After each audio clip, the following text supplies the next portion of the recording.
मौरखा 3 जून 2022 मुताबिक 2 ज़ीक़ादा 1443 हिजरी के Avadhnama vice addition में आपका खैर मकदम है। पेश खिदमत है अवधनामा में शाये खास खबरों की तलखीस।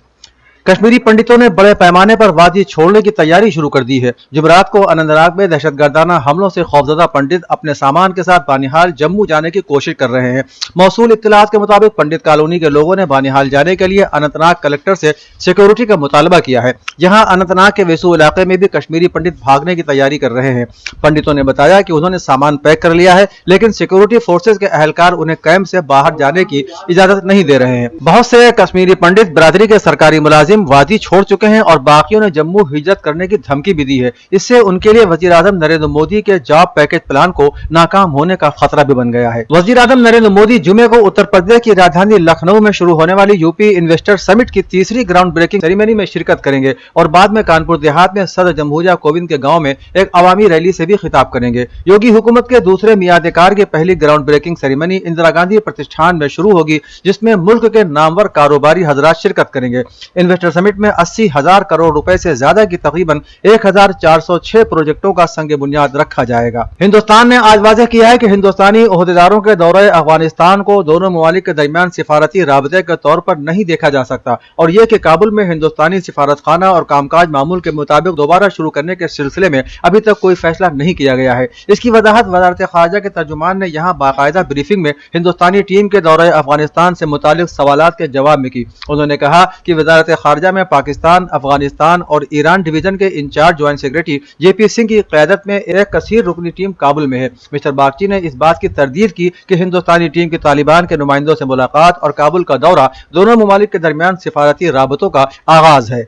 कांग्रेस सदर सोनिया गांधी कोरोना से मुतासिर पाई गई हैं और वो फिलहाल किसी से मुलाकात नहीं कर रही हैं। जुमेरात को ये इत्तला देते हुए कांग्रेस के कम्युनिकेशन डिपार्टमेंट के सरबराह रणदीप सिंह सुरजेवाला ने कहा कि मोहतरमा गांधी गुज़श्ता कुछ दिनों से मुसलसल पार्टी लीडरों और कारकुनों से मुलाकात कर रही थी। इस दौरान जब उन्हें हल्का बुखार महसूस हुआ तो कोरोना टेस्ट कराया गया, जिसमें वो कोरोना से मुतासिर पाई गई हैं। मिस्टर सुरजेवाला ने कहा कि मोहतरमा गांधी को नेशनल हेराल्ड केस में 8 जून को इन्फोर्समेंट डायरेक्टोरेट के सामने हाजिर होने का नोटिस मिला है और वो नोटिस की तामील करेंगी। राज्यसभा इंतखाबात के नजदीक आने के साथ ही रिसोर्ट पॉलिसी भी वापस आ गई है। राजस्थान और हरियाणा में कांग्रेस पार्टी के सामने अपने आजादी कुव्वत को बरकरार रखने का चैलेंज है। खरीदो फरोख्त के खौफ के दरमियान पार्टी ने अपने मेंबरान असेंबली को जमा करना शुरू कर दिया है। खबर के मुताबिक राजस्थान की 4 सीटों पर राज्यसभा इलेक्शन से पहले 40 कांग्रेसी मेंबरान असेंबली और कुछ आजाद उम्मीदवार आज उदयपुर के होटल रवाना हो गए। उधर हरियाणा से भी राज्यसभा की 2 सीटों के लिए होने वाले इंतखाबात में खरीदो फरोख्त के अंदेशे के मद्देनजर कांग्रेस ने रियासत के अपने करीब 28 मेंबरान असेंबली को रायपुर भेज दिया है। हरियाणा के कांग्रेस मेंबरान असेंबली को छत्तीसगढ़ ले जाया जा रहा है, जबकि राजस्थान में पार्टी अपने मेंबरान असेंबली को उसी उदयपुर रिसोर्ट में ले जा रही है जिसमें गुज़श्ता माह पार्टी के थॉट कैंप की मेजबानी हुई थी। महाराष्ट्र में सबसे ज्यादा मुखालिफत मिस्टर इमरान प्रतापगढ़ी की हो रही है। काबिल जिक्र है कि कांग्रेस ने इमरान प्रतापगढ़ी को महाराष्ट्र से राज्यसभा का टिकट दिया है। इत्तेहाद मिल्लत काउंसिल के सरबराह मौलाना तौकीर रजा खान ने बीजेपी तर्जुमान नुपुर शर्मा की गिरफ्तारी का मुतालबा करते हुए आइंदा जुमे को एहतजाजी धरना देने का ऐलान किया है। उन्होंने कहा कि बरेली के इस्लामिया ग्राउंड में मुस्लिम समाज के लोग बड़ी तादाद में मौजूद होंगे। उन्होंने बीजेपी के कौमी सदर जेपी नड्डा को नुपुर शर्मा पर कार्रवाई के हवाले से एक खत भी लिखा है। इसी के साथ मौलाना तौकीर रजा खान ने औरंगजेब से मुताल्लिक बयान पर बॉलीवुड सुपरस्टार अक्षय कुमार को निशाना बनाते हुए दावा किया कि दुनिया में औरंगजेब से बेहतर कोई और किरदार नहीं होगा। रियासत उत्तर प्रदेश हुकूमत की तरफ से वैक्सीनेशन के हवाले से मुकर्रर करदा हदफ के करीब तेजी से तरक्की कर रही है। जून के आगाज में ही उत्तर प्रदेश ने वैक्सीनेशन में एक बड़ी कामयाबी हासिल की है, जिसके तहत यूपी के 15 करोड़ लोगों को मुकम्मल तौर पर वैक्सीन का अहाता मिल गया है। यूपी पहली रियासत है जिसमें इतने कम वक्त में 15 करोड़ लोगों को दोनों खुराकें दी गई हैं। सबसे ज्यादा आबादी वाली रियासत ने अब तक लोगों को 76.32 करोड़ से ज्यादा खुराकें दी हैं। रियासत ने 100% अहल बालिग आबादी को वैक्सीन की पहली खुराक भी दे दी है, जबकि रियासत की 92% से ज्यादा आबादी को मुकम्मल तौर पर टीका लगाया गया है। यूपी के वजीर आला योगी आदित्यनाथ ने जुमेरात को अपने काबीना के साथियों के साथ फिल्म सम्राट पृथ्वीराज देखी और ऐलान किया कि यह फिल्म रियासत में टैक्स फ्री होगी। इस पर एसपी सदर और रियासत के साबिक वजीर आला अखिलेश यादव ने ट्वीट करके हुकूमत पर निशाना लगाया। अखिलेश यादव ने लोक भवन में फिल्म की नुमाइश के मौके पर कहा कि बीजेपी हुकूमत की काबीना लोक भवन में एसपी हुकूमत की तरफ से बनाए गए जदीद ऑडिटोरियम में एक तारीखी फिल्म देख रही है। वैसे अगर फिल्म पीछे बैठकर دیکھی جائے تو یہ اور بھی اچھی لگتی ہے، اور وہ بھی مفت کے بجائے ٹکٹ کے ساتھ، کیونکہ اس سے ریاست کی آمدنی کو کوئی نقصان نہیں ہوتا۔ موصولہ اطلاعات کے مطابق کاظمین واقع روزے کے بالکل سامنے زمین پر ایک ٹین شیڈ میں ایک 4 ویلر آلٹو کار مستقل طور پر گزشتہ کئی برسوں سے کھڑی ہے۔ ذرائع کے مطابق یہ کار ٹرسٹ کے آفس سپرنٹینڈنٹ OSD کے عہدے سے ریٹائرڈ سید ناصر حسین نقوی کی ہے۔ انہیں اپنے عہدے سے سبکدوش ہوئے کئی برس گزر چکے ہیں، پھر بھی ان کی کار ناجائز طریقے سے کھڑی ہے اور ٹرسٹ کے اہلکار خاموش ہیں اور کوئی کارروائی نہیں کرتے۔ اتر پردیش شیعہ وقف بورڈ کے چیئرمین علی زیدی نے بورڈ کے وقف انسپکٹر منتظر مہدی کو عہدے کے غلط استعمال اور آمدنی سے زیادہ اثاثے جمع کرنے کے الزام میں فوری طور پر معطل کر دیا ہے۔ بورڈ نے معطل وقف انسپکٹر منتظر مہدی کے عہدے کا غلط استعمال کرنے، وقف املاک کو بھاری مالی نقصان پہنچانے اور غیر متناسب اثاثوں کی کمائی کے بارے میں ایک سرکاری ایجنسی سے تحقیقات کروانے کا فیصلہ بھی کیا ہے۔ الزام ہے کہ منتظر مہدی نے متعدد وقف جائیدادوں میں حقیقی حقائق کو چھپا کر جھوٹی اور بے بنیاد گمراہ کن رپورٹیں پیش کر کے بورڈ کو گمراہ کیا، متعلقہ افراد کو ناجائز فائدہ دیا اور وقف بورڈ اور وقف املاک کو مالی نقصان پہنچایا۔ بورڈ نے فیصلہ کیا ہے کہ غیر سرکاری اثاثوں کی تحقیقات ایک سرکاری ایجنسی کرے گی، اور جبکہ وقف انسپکٹر منتظر مہدی کو فوری طور پر معطل کر دیا گیا ہے۔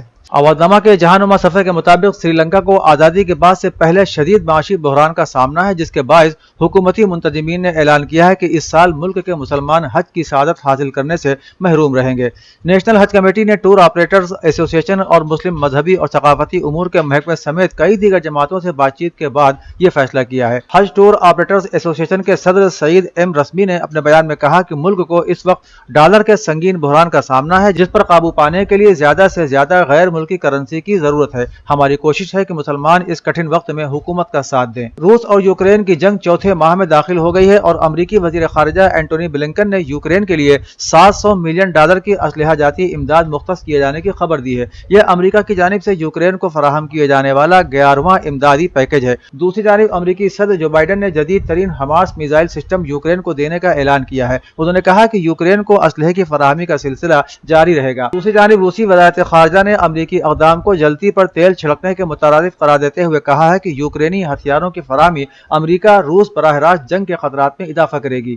پاکستان تحریک انصاف کے چیئرمین عمران خان نے شانگلہ میں PTI کے جلسے عام سے خطاب کرتے ہوئے کہا کہ پیسے کے بت کی طرح خوف کے بت کی پوجا بھی شرک ہے، کیونکہ خوف انسان کو غلام بنا دیتا ہے، اور جو قوم خوف کے بت کو نہیں توڑ سکتی وہ غلام بن جاتی ہے۔ اس لیے میں قوم کی حقیقی آزادی کے لیے تحریک چلا رہا ہوں۔ PTI چیئرمین نے کہا کہ امریکہ کے سفیر نے کہا کہ اگر تم عمران خان کو نہیں ہٹاؤ گے تو مشکلات پیدا کر دیں گے۔ عمران خان کا کہنا تھا کہ پرسوں تک خیبر پختونخوا میں ہوں، سب کو آزادی کی تحریک کے لیے تیار کر رہا ہوں۔ تحریک تب تک چلتی رہے گی جب تک یہ حکومت شفاف الیکشن نہیں کراتی۔ WHO کے ڈائریکٹر جنرل ٹیڈروس نے نامہ نگاروں کو بتایا کہ اب تک WHO کو 30 ممالک سے منکی پاکس کے 550 سے زیادہ معاملوں کے بارے میں اطلاعات موصول ہوئی ہیں۔ WHO نے خدشہ ظاہر کیا ہے کہ آنے والے دنوں میں منکی پاکس کے معاملوں میں اضافہ بھی ہو سکتا ہے۔ اس کے پیش نظر متاثرہ ممالک کو اپنی نگرانی کو وسیع کرنے کی ضرورت ہے تاکہ وسیع تر کمیونٹی میں معاملے تلاش کیے جا سکیں۔ انہوں نے یہ بھی کہا کہ منکی پاکس کے معاملات اپنے آپ ہی ٹھیک ہو جاتے ہیں، لیکن کچھ معاملات سنگین بھی ہو سکتے ہیں۔ ایران کے دفتر خارجہ کے ترجمان نے 3 یورپی ملکوں اور امریکہ کو مخاطب کرتے ہوئے کہا ہے کہ یا سفارتکاری کے راستے کو آگے بڑھائیں